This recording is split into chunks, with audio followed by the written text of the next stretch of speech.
2.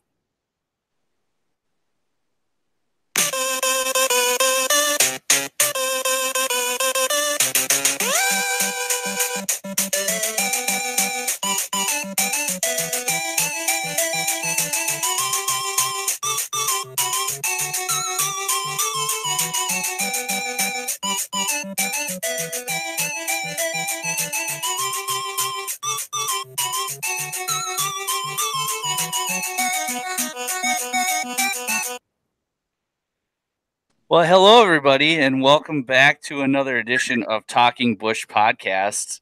I am the intern host again tonight, John Thompson. We're again missing our Lord Commissioner, which isn't all that bad. I'm not all that sad about it. I'm just kidding, Matt. And we're also missing our producer, Dave Pikus. I don't know He's for the record if he's the producer. yeah, I don't know. What He's would you the say? host. He is the host, isn't he? Yeah. So yeah, we're gonna roll like this for a while. So again, I have my esteemed colleague Derek Hartman with I. us. What's going on, champ? Oh, it feels good, man. It feels good.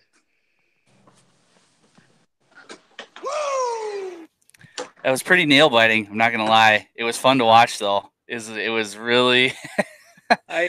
I'm glad everybody was watching it with us because, man, there's a range of emotions this weekend. Yeah, I know. We'll cover that a little bit.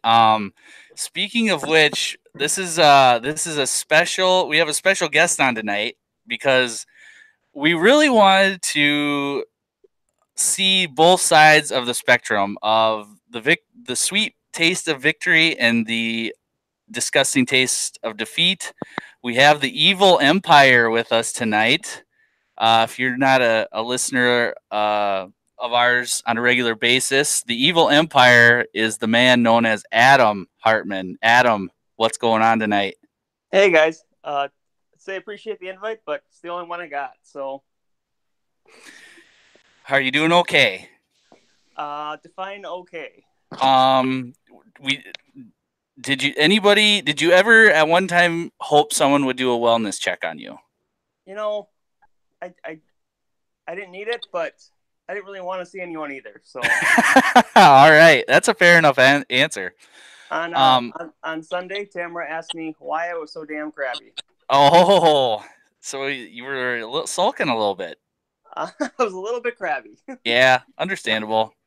If I was you, I probably would have threw a chair through a window. But I mean, everybody handles anger in their own way. So, but before we recap, because I'm sure the one listeners can put it together that Derek is our champ, Adam is the runner up, but we're gonna first last.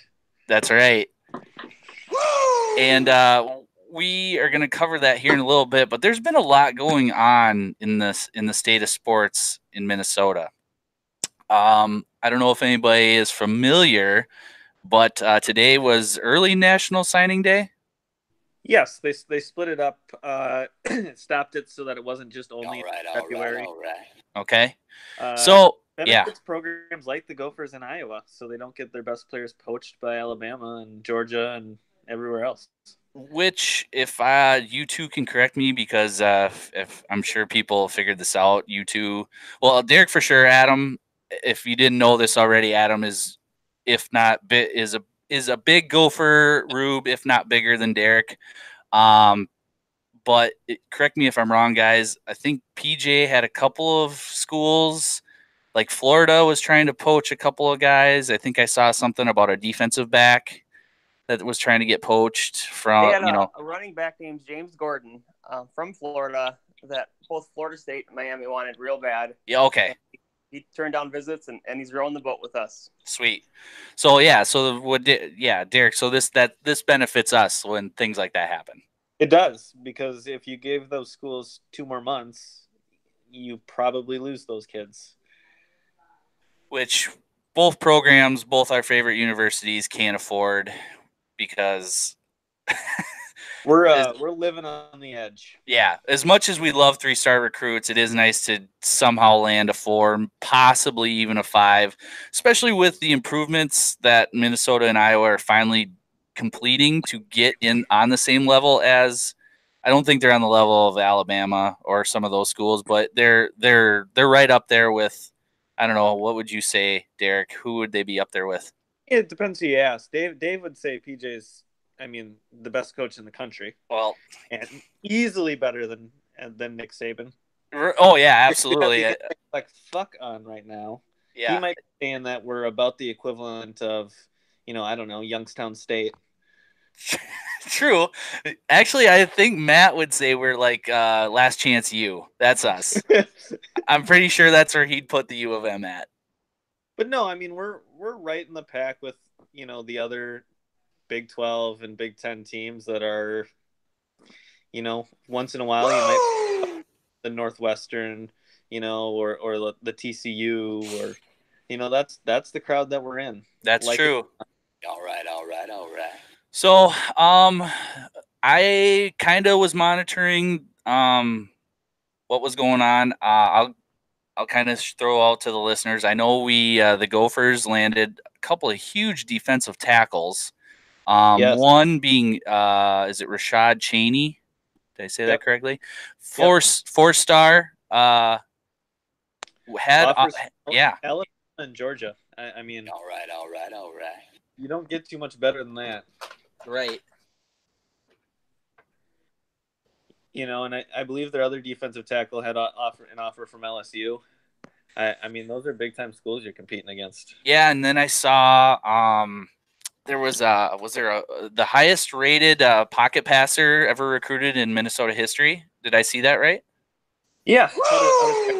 You never know when you're talking about quarterbacks going from a high school offense to a college style. Seth Green was a highly recruited, highly touted quarterback, and he's essentially Wildcat only because he can't throw. Yeah, you never really know, but I always bring up Marquise Gray. I thought that was the highest one we ever had, but Brewster. Don't even want to talk about it. It's frustrating. Yeah. Anyway, go ahead. Excited from Owatonna. Yeah, no, it looked like they had a really good class. For the Hawkeye Rubes like me and Phil, they landed a big linebacker from Ohio. His name was Justin Jacobs. Jim Harbaugh, and who's the? It's not Urban anymore. Who's the coach for Ohio State now? Is it Day? Yeah, Day. They had him up for visits and had in-home visits, and Kirk was able to fly out there, have an in-home meeting with him, and it pretty much locked it up. So he's coming to Iowa City. Everybody get excited. And then they also landed a couple of weird. This is gonna be weird news for everybody, but they landed a couple of top-tier offensive tackles because. Shocking. Yeah, right. Tight farm boys. Right. So, and actually, they are in-state recruits. Weird.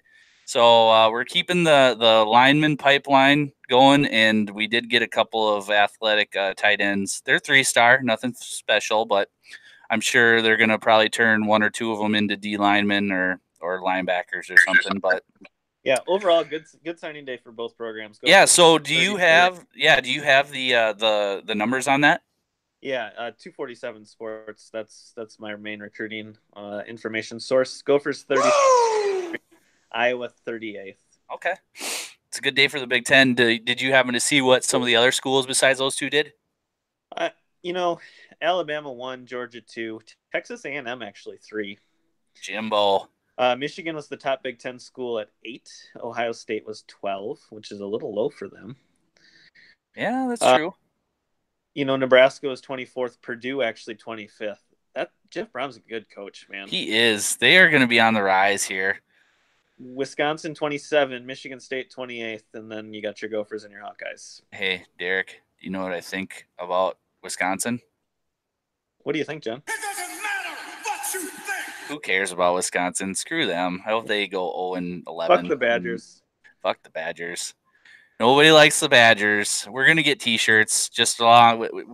Once we get our tapping that axe T-shirts out, we're gonna get some more anti-Wisconsin T-shirts out, and we'll see what we can do with that. So, but yeah, overall, good day for recruiting, and we're gonna move into some pro football. I don't have the Gallahorn sounder on my soundbar yet. I apologize, but Disappointing, John.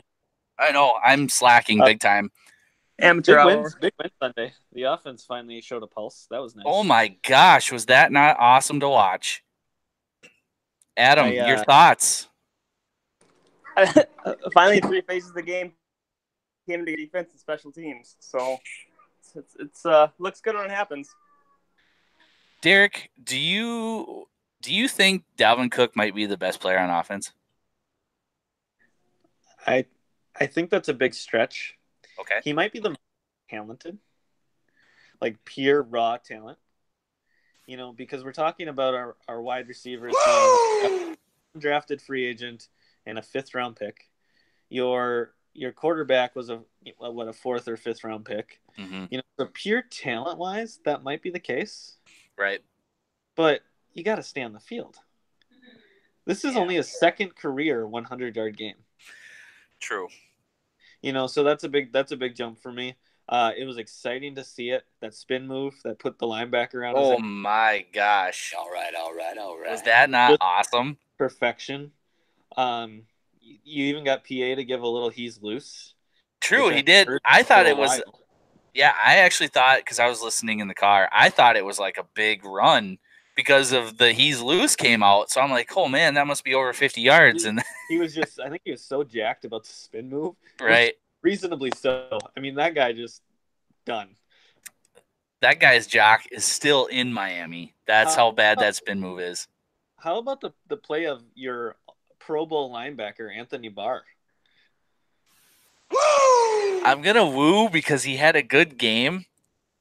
I'm going to go. I wish I had a sounder for that. I will for next week. But Pro Bowl linebacker. Why? As soon as I saw that, I thought, why isn't Kendricks a Pro Bowler? Because he's been on the field more. He's been more consistent. Why didn't Kendricks stuck this year, though? A lot of the coverage breaks been on Kendricks. True. But, yeah, I mean, I couldn't believe that Anthony Barr was a Pro Bowler. If anybody else on the team deserved a Pro Bowl nod, it's Diggs. Oh, absolutely. He got snuffed big time. I know that the wide receivers in general in the NFL right now are really, really good. Right. But Diggs had a great season. Oh. And Barr, for the first, 6 weeks, maybe 8 weeks, we were talking about how we couldn't wait to get rid of him. True. Now we might have to pay him. I don't know. Because I don't know. I don't know what they're going to do. But big nod out to the rest, to the other guys too. Who was it? Thielen, Hunter, obviously those two deserve the Pro Bowl. Harry. Yeah, he should be there every year. He, in my opinion, is the top safety in the NFL. Absolutely. So those 4 got in. Email us at talkingbushpodcast@gmail.com with your thoughts and concerns about Anthony Barr getting in. Because I know there were some snubs. I saw Alvin Kamara got snubbed. Did you see that? I did. Having him on my fantasy team, though, he's been really, really cold for about the last 5 weeks. Thanks for reminding us that you got him on your fantasy team. That's helpful. And really soon. And then a guy from your second favorite team, Derek, Chris Jones, who has apparently been playing out of his mind. I did hear his name called a couple of times in that Baltimore, or no, not Baltimore game. What was the last game? The Chargers game. Chargers. Yeah, I heard his name a couple of times. They were raving about him, and apparently he got snubbed too. He's great. And if you would have watched the Rams Chiefs game, which is the best regular season game of all time, yes, then he was a stud in that game too. Constant pressure on Goff. I believe he had a touchdown in that game, sack, fumble. He was a great player. Yeah. So there's a couple of snubs. So we'd like to hear from you guys about Pro Bowl voting. Is it rigged? Is it a crock? Is it pretty accurate? Because, you got guys like Chris Jones missing it, but Anthony Barr makes it. So are people just voting? Are uneducated people just voting because they know a name and it's the beautiful pick? I don't know Or anymore of how you get into the Pro Bowl, but fans voting for anything is stupid because the average NFL fan is a moron. You ever you ever listen to actual people talk about football? It makes you sick. it's why I don't like actually going to games sometimes, because people sit behind you and they just think that they are the smartest person in the whole entire stadium, and they actually don't know anything whatsoever. It is Now, actually kind of infuriating. if I was sitting behind you, then you might learn something. Right. But yeah, God, they're idiots. I'm just a tidge better at that than you. I don't know. We'll see. Maybe if we're talking fantasy football, then maybe I might learn something from you. Because, yeah, I don't want to talk about it. We'll talk about your success. We don't want to dwell on this basement bottom feeder that is Jeff Bottom Grief Top. He's dead. There's lots of changes coming, but we'll get into it. I mean, let's get right into fantasy football. Yeah, let's jump into it. I do have one thing. Okay. Let's make a punishment for last place. I thought we did have one, but again, I don't pay attention, so. It was something that we were going to do, and then at winter meetings it just never got done, and so it wasn't official, and so we didn't have one. But we need something. Whether it's a silly trophy or some sort of punishment, maybe not riding the bus back from Vegas bad, but something. That is hilarious, by the way. That is a great bit. That would so bad. That is such a great bit. Okay. Anyway, yeah. I don't think we need to go as intense as like a tattoo or anything. No. Maybe you could make somebody wear like a fairy outfit somewhere, or even getting to pick the team name for the following year. I like the team name idea personally. I think it's a great idea. And here's why. And you guys can tell me if you like it, or we can try to maybe get some people to vote on what we should do as a punishment. But a couple of guys I know that's in another league that I work with, they let their kids pick the team names for the guys that lose, and they actually can get pretty funny because they're just immature. It's kid humor. So booger eaters and stuff like that, or like that would fit our last place team this year perfectly. Yeah, exactly. Or I'm afraid of girls. I mean, stuff like that. Better. Yeah, I mean, I think that's just brilliant. Especially these are perfect for you. So, and I mean, a lot of us are starting to have kids, and they're going to start getting older. So as the years go on, they're going to start getting more creative, and we could have some really funny names with that. Plus, I mean, you have immature idiots like us three. I mean, we could probably come up with something pretty awesome too. So I like the kids thing because that keeps it innocent, but it sounds like great names, Yeah, I thought I'm afraid of girls. I thought that was so funny for some reason. I have no idea why I thought that was hilarious, but I mean, because maybe at one point I was afraid of girls, so maybe it's just right. Maybe it's just full circle. I can't. We'll get back to on that, but I agree. We need to do something as far as a punishment. Yes, let's make sure that gets on the winter meetings agenda. Speaking of which, maybe one of our board of directors can help me out with this, and maybe you can too. How do we submit claims or submit ideas to the winter meetings? Does anybody know how to do that, or what we should do? Well, you can definitely email the booth. Ken. There also is the Twitter feed. True. And then in general, just talk to Lord Commissioner, and if your idea is worthy in his Highness's opinion, maybe it'll get on. I have zero shot. Then that's kind of why I was hoping to play the board of directors. and you can. We shoot it to the board of directors. It needs 2 of the 3 board of directors approval. Okay. And so it doesn't need Lord Commissioner's approval. and we can get it on the agenda. So because that I'm not gonna lie, that commissioner, he can be sneaky, and he's always got his own agenda. So I don't want my ideas to get, overlooked. Like transaction fees. All the stuff. Yes.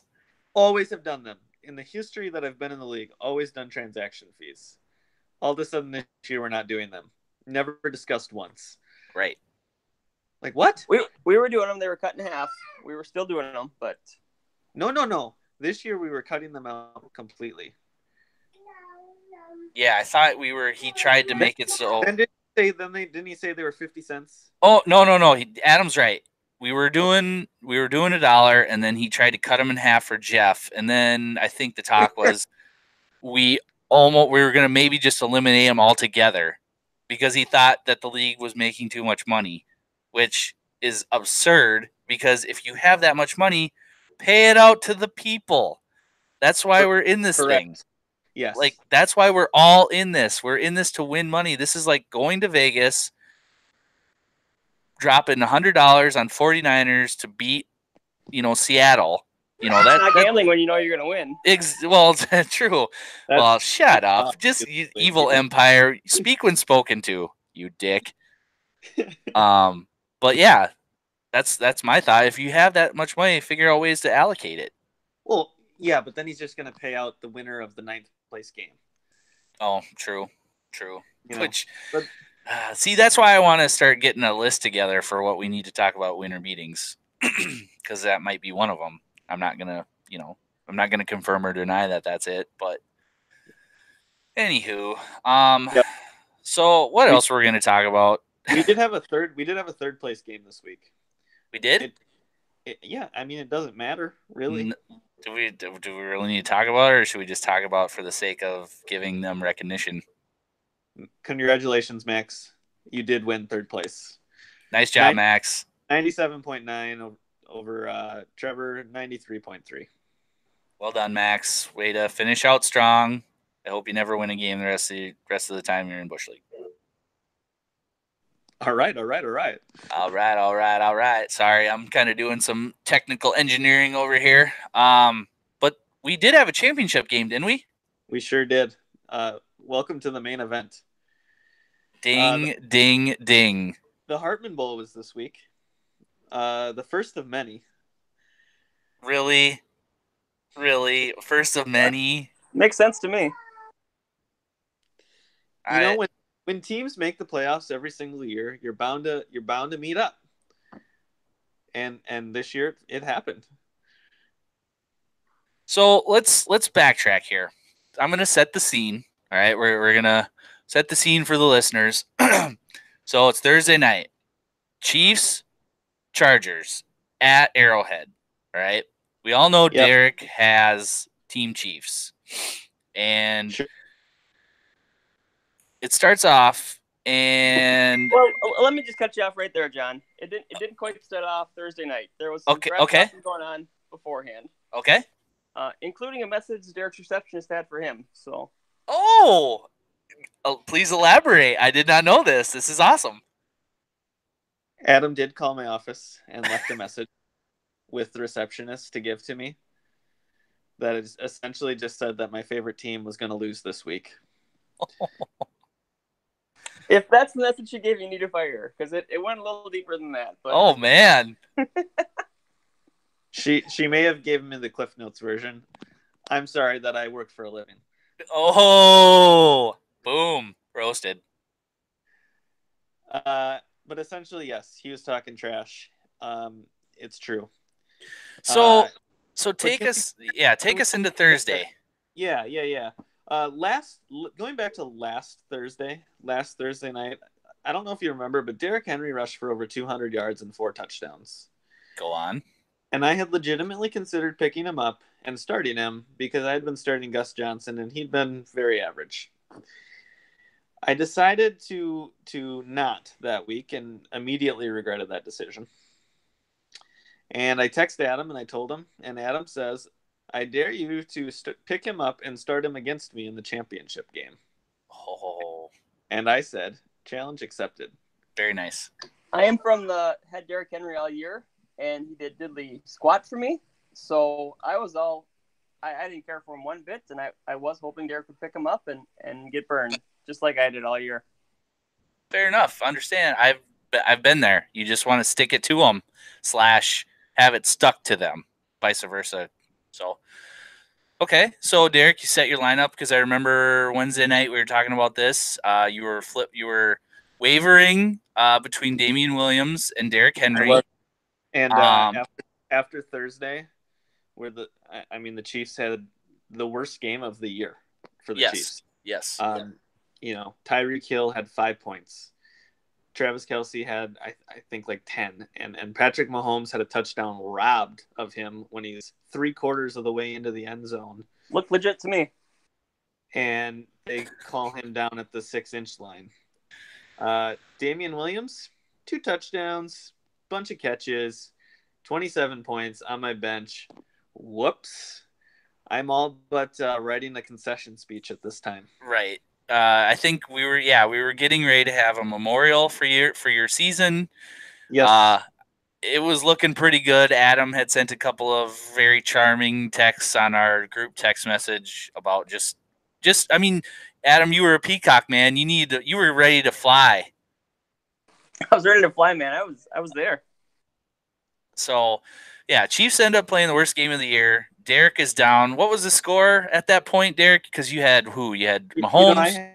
I had Mahomes, Kelce, and Hill, and together earlier this season they scored 100 combined.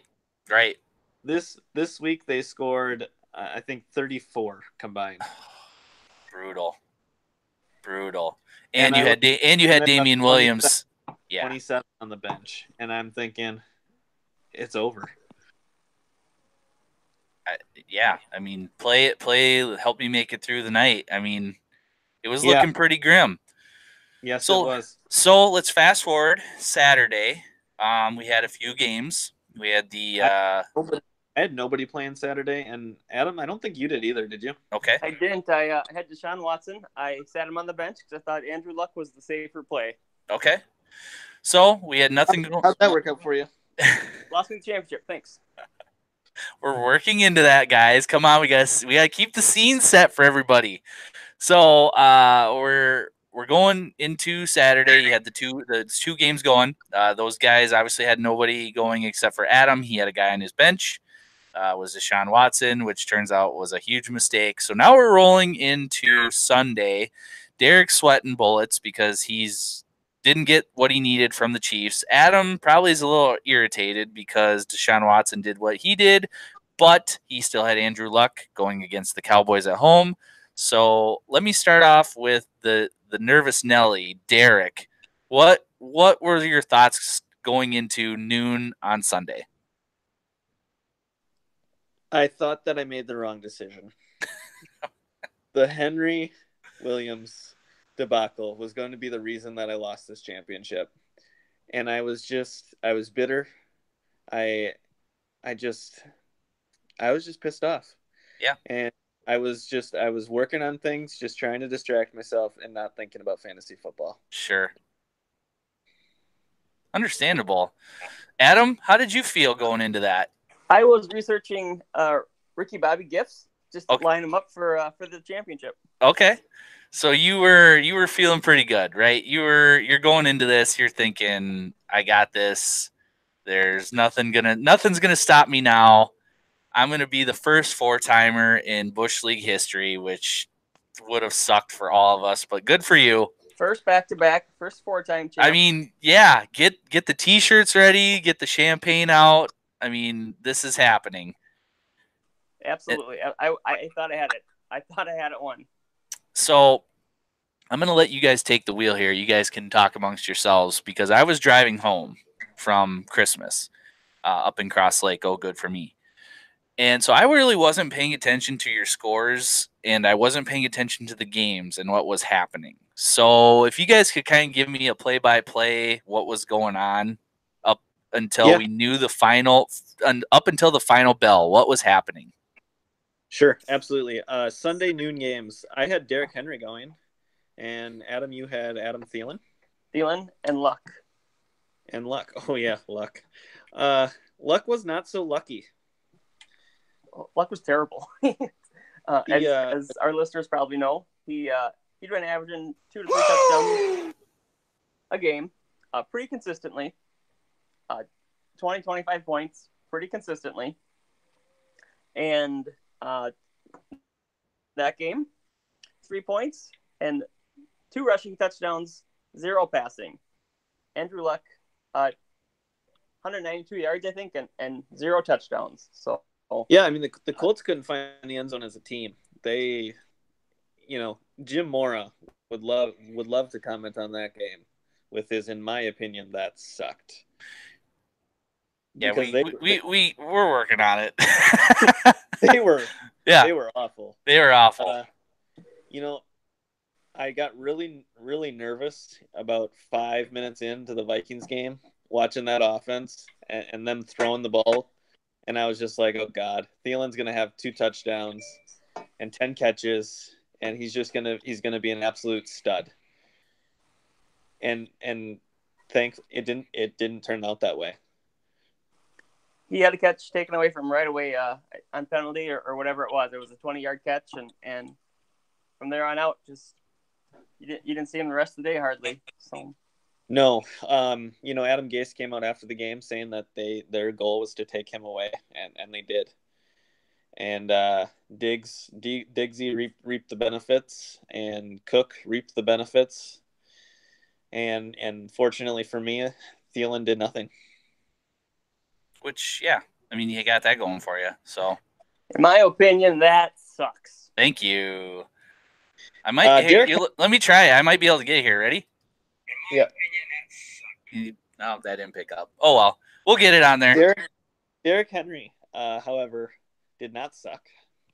He made me look brilliant, and made Adam just eat crow big time, which was even better. He went for 100 yards and 2 touchdowns in the first half, and overall scored 29 points, my highest score of the week. At this point, at 3:00 on Sunday, I started to feel good again. Feeling was coming back. I was no longer numb. I felt like I had a chance. The Thielen and Luck combination was just glorious. And then Henry piling on almost 30. Let's play. Right. 11 points combined between Andrew Luck and Thielen. 11 combined. That sucks. That is not how championships are won. No. That is kind of brutal, I'm not going to lie. 3:00 games. I had Chris Carson and the Seahawks defense going. Okay. Adam had Jalen Samuels. He had George Kittle playing against the Seahawks. And I believe that was it. That was it, yeah. Yeah. Chris Carson looked really good. Really hard running. Stuck a touchdown in there. And if you remember, I did proclaim, if Chris Carson has a good game, you will win the championship. That was your wild card for my team. It was, and I prognosticated beautifully. Who did you prognosticate for Adam? I believe it was George Kittle in that same game. It was him and Robert Woods, I said. If Robert Woods has a good game, Adam's got it. And I think he ended up with 7 catches for 74 yards. Not bad, but no touchdowns. So right. Yep. So after Kittle has an average game, Carson puts up 23. I start to feel really good. Kittle with an average game. That's not.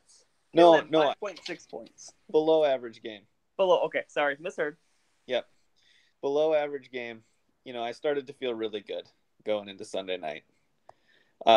Not cocky, but I started feeling good. I knew I had Kamara left with DJ Moore, and I had a huge lead. Huge. Yep. But you never know with the Rams. You never know with Todd Gurley. That's very true. Because of what happened with the Bears. They're kind of got their tail between their legs. and who, you'd expect them to come out firing, but you just never know. So right, and basically all week they said they're going to run the ball more and blah blah blah. I that made me nervous. right. But as it played out, Gurley did have a huge game. He got his. It's just Woods had a so-so game. All right. Mm-hmm. And Gurley got hurt. He sat out snaps, and once that happened, I knew it was over. As soon as the second half started and Gurley was replaced, I gave up. I lost hope. All right. I admittedly went to bed Sunday night. Woke up in the morning and saw that Gurley had not scored much more than when I went to bed. And I came into Monday morning down 10 points or 10.8 or whatever it was. Watch the hype video, by the way. Great hype video. Big props to Dave for doing that. And I had a nervous giddiness about it.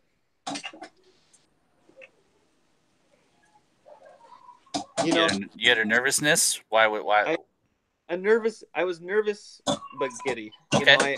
I fully expected to win, but never won. And so How did you feel going into Monday night, Adam? Did we lose him? I think temporarily at least. Temporarily. Well, the Evil Empire, he had to step away for a bit. We apologize for that, but nonetheless, I mean, you're going into Monday. I'm sure he was feeling pretty confident. He couldn't have felt confident going into Monday. I did not feel confident going into Monday. Okay. It only to be an up 10 and him having Kamara and DJ Moore. I certainly wasn't confident, but I had the lead going into Monday, and that gives you a chance. So, I did not watch the game. I watched it on my phone, just tracked it, I should say. And then come middle of the third quarter, I was still leading, so I thought I had a chance. That first half was exactly how you would wanted to have drawn it up for Adam. It was low scoring. Kamara could not get any traction going. DJ Moore was invisible. And he was still like a 5-point game going into the second half, and it's like, Jesus, I only need 10. And then first carry of the second half for Kamara, he rips off 12 yards. It's down to 4. And then another catch for 5 more, and it's down to 3. Sure. And then a couple more runs, and we're down to a point. And it's like, hallelujah, we're going to do this. Panthers get the ball. Hand it off to DJ Moore. Rips off about a 30-yard run, and I'm jumping up and down because I just won. But what happens? Fumble. Oh, yeah. And I'm back down to losing by point. And it's like, is this really going to be how it ends? Right. So, and that game was just. I wish we had the Eagle sounder too. I'm really just struggling tonight. I have nothing. But yeah, I mean, that game was so infuriating to watch because the Rams just continuously shot themselves in the foot. We're talking about the Saints and the Panthers, by the way. We are. See, I'm not even paying attention. Yeah, I'm not even paying attention. Get it together.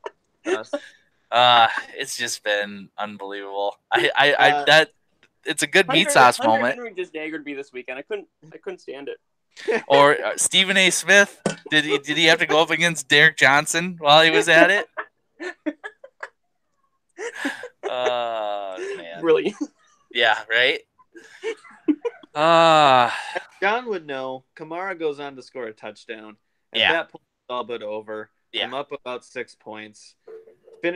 finishes it off. It ends up 121.1 to 110.2. Your Busch League champion is Hughes, your daddy. The Mahomes jersey is going to be worn for. And all right. I beat the Evil Empire. You did, and if I could just comment, I think the second that Kamara scored that touchdown, Derek was out in the streets of St. Paul. And I got a limousine sitting out there a mile long with 25 women just dying for me to go. Woo! He was cracking bottles, man. That's he the was, sounder you're loaded for. Yeah. All the ones you missed, and you got that one in. I got that one in because I that one I did want to, for his celebration. I wanted to do that. So I did the Johnny drama. Oh yeah, victory! Yep. I did the Johnny drama. It just, it felt like destiny. I had the highest scoring team all year. Mm-hmm. Yet could not get out of my own way in terms of winning. You took the very long and winding road to get to the championship.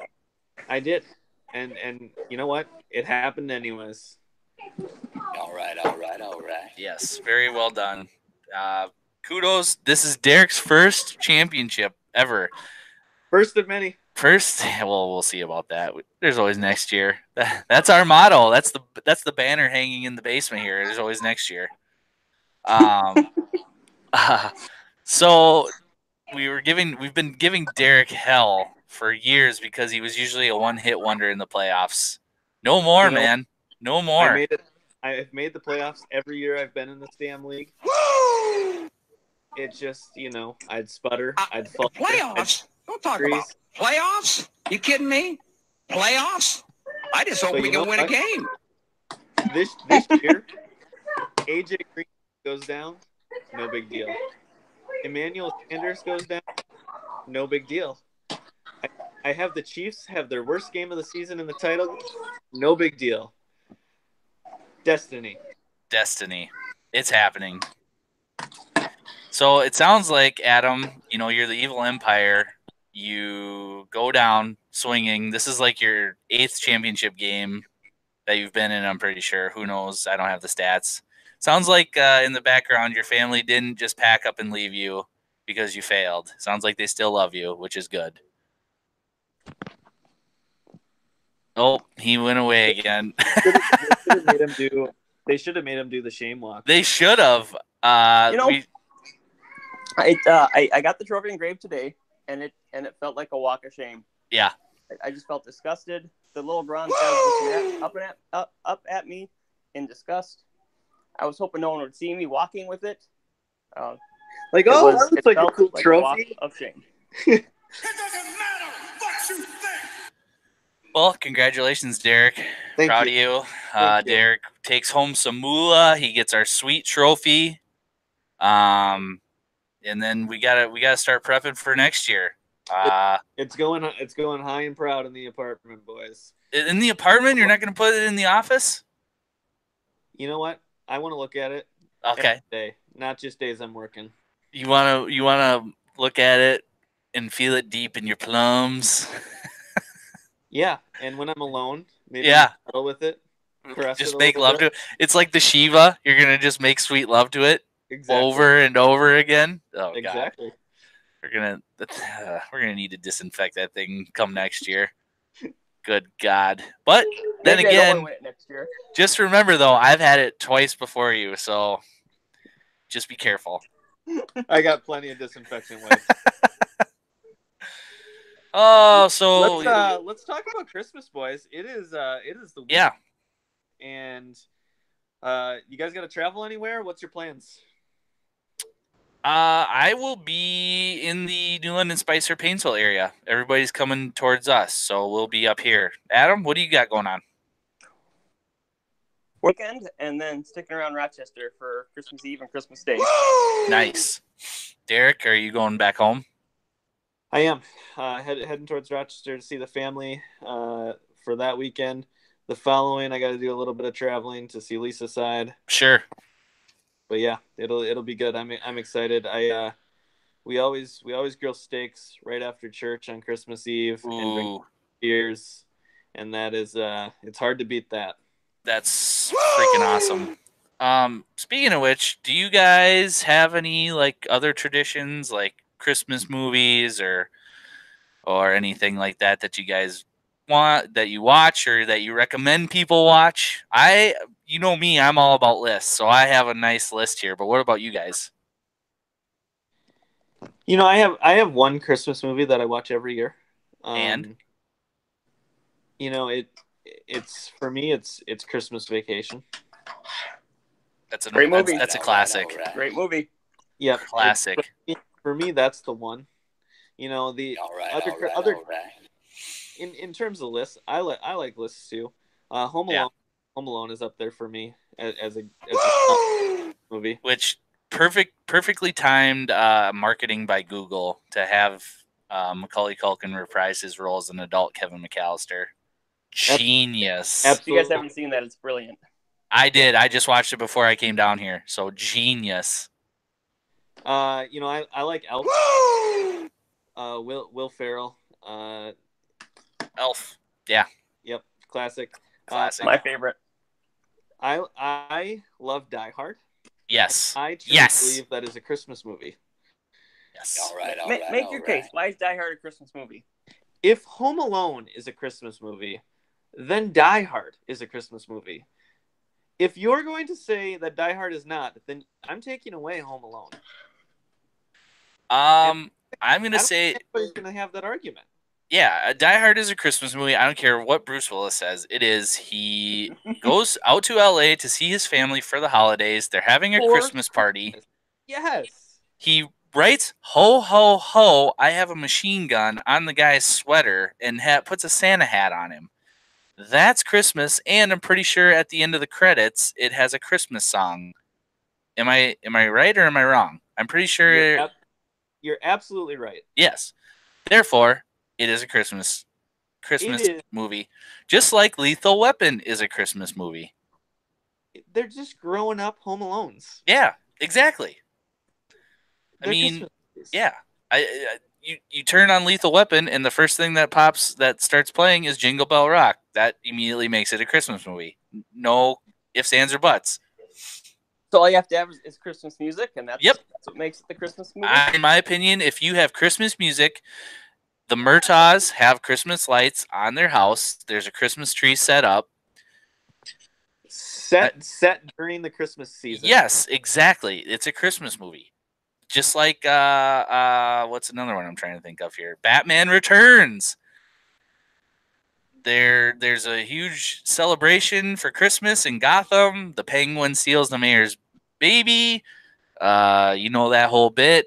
They set the Christmas tree on fire in town square. All the bad guys. I mean, it's a Christmas movie. So Christmas movie. Last on my list. Bad Santa. I think Billy Bob is brilliant in the movie. Sure. The movie as a whole might not be perfect, right? But Billy Bob is great in that movie. Yeah, not my favorite. It's serviceable. I can watch it. But yeah, it's definitely it is a Christmas movie. Billy Bob is brilliant in it. But yeah, not my favorite. What are your guys' lists? So I obviously have Die Hard, Lethal Weapon, Batman Returns, Elf is on there. I have the Jim Carrey Grinch Who Stole Christmas. I think that's brilliant. I'm gonna go old school. I'm gonna go White Christmas with Bing Crosby. That's just one that I like to sit down with the music and watch. Another one that I really, really, really enjoy. Besides, Home Alone is obviously on there. Did I say Elf? I think I said Elf. I had mentioned Elf. Okay, Elf yeah. is the greatest movie, so we better mention it. Yeah, Elf is definitely on my list. I mean, so then what's number one? Number one is Die Hard. No questions asked. My top three is honestly Lethal Weapon, Die Hard, and Batman Returns. Those are my three favorite Christmas movies to watch. All right, Adam. Yeah, I'm a Christmas Story, the old classic. Oh yeah, yes, thank you. the movie itself isn't necessarily great, but just the tradition and that you do it every year kind of makes it one of my favorites. So. Yeah, I think the listeners can probably agree with us. Maybe we're missing a couple. I'm just thinking off the top of my head. There's some newer ones like Bad Mom's Christmas. Yeah, I think there was one with was it Fred Claus? I've never seen that one. I probably won't, but there's that. I know that there's Four Christmases with Vince Vaughn and Reese Witherspoon. I for some reason like that. I don't know why. It's a horrible Christmas movie, but I just enjoy watching it. It's a horrible movie. Taste. Yeah, I maybe it's because it's so bad. That's why I like watching it. I don't know. I'm kind of a sucker for those. I'm surprised that you haven't nominated Love Actually. That really seems like your type of movie. That and The Holiday with Kate Winslet and Cameron Diaz. I do like The Holiday. I think that one is really underrated. Were Kate Winslet's boobs the first boobs that you ever saw? No. No. No, I don't even. Let me get back to you on what the first ones were because I can't remember. But I know you don't remember. You'd be surprised. Okay. Discussion topic for next week. Okay. Top 5 boobs that you remember from childhood. Oh, just in all around, like it can be film. Yeah. All around. Okay. So before we go, because we're gonna wrap this up here, because John's got to get going here. Before we go, I just like to let the listeners know that we plan on coming back and doing weekly podcast. Still, we're not going to talk strictly fantasy football. We will. If people email us or have questions, we'll gladly. If some leagues are going deeper into the season, we'll gladly help you out with trying to set your lineups. And you do have the champion on the podcast. So that's true. The champion is on the podcast, so you're going to get expert advice. Maybe the runner-up, the Evil Empire, might drop in every now and then. We'll see if we can get some insight from him. If you want to be 7-5 next year, listen to the champ. Yeah, true. But if you want the trophy, listen to the champ. If you want to be 10 and 3, 9 and something, and be runner-up, listen to the Evil Empire, because that's where you'll be every year. Anyway, so we will be returning next week. We'll talk about playoffs and playoffs. Don't talk about. We'll be talking about playoffs. You kidding me? The playoff push the Vikings are making. I just hope we can win a game. The rest of the NFL season, we might touch on some Timberwolves since we're going to be getting. We're going to have a little more time to talk about that since they're kind of doing well. Josh Okogie has been crushing it. Tibbs needs to really start playing him more because he's been fun to watch. So we'll be doing little fun lists like the top 5 pair of boobs that we remember seeing. We'll be doing other fun stuff like that, and pop culture stuff, and football obviously will be the main topic. So any final thoughts from you two?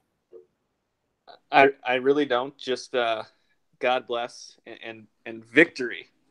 Victory! I hate losing more than I like winning, so I'll be back.